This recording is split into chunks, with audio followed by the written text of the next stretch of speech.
Room 10. We're going to read Chapter 2 of Because of Winn Dixie. Now, in Chapter 1, we met our girl character and we met our dog character. Can anybody remember what the girl's name was? She had an interesting name. It was a different kind of name. Her name is India Opal Baloney. It's a different name. And her daddy's a preacher. And we were also introduced to another character in the story. Remember, she goes to the grocery store to get food?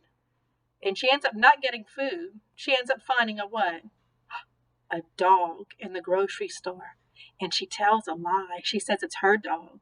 And she has to think of a name. And the only name she could think of was, because she was in Winn Dixie, she calls the dog Winn Dixie. So now, where we left off is she was walking home. And I wonder what her dad's going to think. What would your dad say if you showed up at home with a dog and you were supposed to get groceries instead? I don't know how this is going to go. Let's see. The summer I found Winn Dixie was also the summer me and the preacher moved to Naomi, Florida, so he could be the new preacher at Open Arms Baptist Church of Naomi. My daddy's a good preacher and a nice man, but sometimes it's hard for me to think of him as my daddy because he spends so much time preaching or thinking about preaching or getting ready to preach. And so in my mind, I think of him as the preacher. Before I was born, he was a missionary in India, and that is how I got my first name. But he calls me by my second name, Opal, because that was his mother's name, and he loved her a lot. Anyway, while me and Winn Dixie walked home, I told him how I got my name, and I told him how I had just moved to Naomi. I also told him about the preacher and how he was a good man, even if he was too distracted with sermons and prayers and suffering people to go grocery shopping. But you know what? I told Winn Dixie, you are a suffering dog, so maybe he will take you right away. Maybe he'll let me keep you. Winn Dixie looked up at me and wagged his tail. He was kind of limping, like something was wrong with one of his legs, and I have to admit he stunk. Bad. He was an ugly dog, but already I loved him with all my heart. When we got to Friendly Corners Trailer Park, I told Winn Dixie that he had to behave right and to be quiet because this was an all-adult trailer park, and the only reason I got to live in it was because the preacher was a preacher, and I was a good, quiet kid. I was what the Friendly Corners Trailer Park manager, Mr. Alfred, called an exception. And I told Winn Dixie he had to act like an exception, too. Specifically, I told him not to pick any fights with Mr. Alfred's cats or Mrs. Detweiler's little yappy Yorkie dog, Samuel. Winn Dixie looked at me for a while. I was telling him everything, and I swear he understood. Sit, I told him when we got to my trailer. He sat right down. He had good manners. Stay here, I told him. I'll be right back. The preacher was sitting in the living room, working at the little fold-out table. He had paper spread all around him, and he was rubbing his nose, which always means he was thinking hard. Daddy, I said. He said back. Daddy, do you know how you always tell me that we should help those less fortunate than ourselves? He said. He rubbed his nose and looked around at his papers.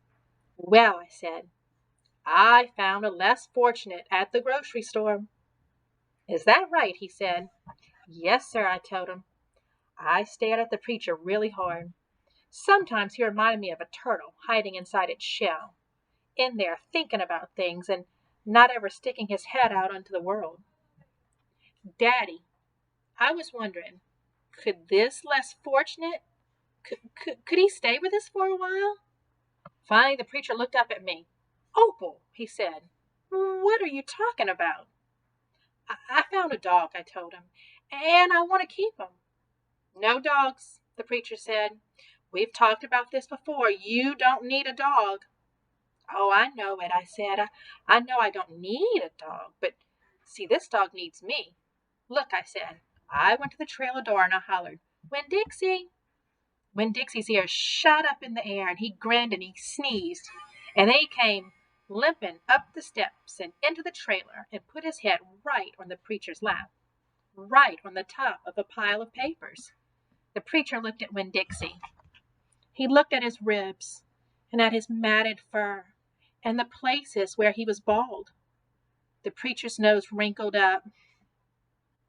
Like I said, the dog smelled pretty bad. Winn Dixie looked up at the preacher. He pulled back his lips and showed the preacher all of his crooked yellow teeth. And he wagged his tail and knocked some of the preacher's papers off the table. Then he sneezed, and some more papers fluttered to the floor. What did you call this dog? The preacher asked. Winn Dixie, I whispered. I was afraid to say anything too loud. I could see that Winn Dixie was having a good effect on the preacher. He was making him poke his head out of his shell. Well, said the preacher, he's a stray if I've ever seen one. He put down his pencil and scratched Winn Dixie behind the ears. And a less fortunate, too. That's for sure. Are you looking for a home? The preacher asked real soft to Winn Dixie. Winn Dixie wagged his tail. Well, said the preacher, I guess you found one. So that was the chapter 2 of Because of Winn Dixie. So first chapter, she finds the dog Winn Dixie at the grocery store. She names him Winn Dixie because she couldn't think of any other name. And then she goes home to her daddy, the preacher. Does the preacher say they can keep him? The preacher agrees with Opal that the dog is definitely less fortunate than them, so they need to take care of it. So that was chapter 2 of Because of Winn Dixie.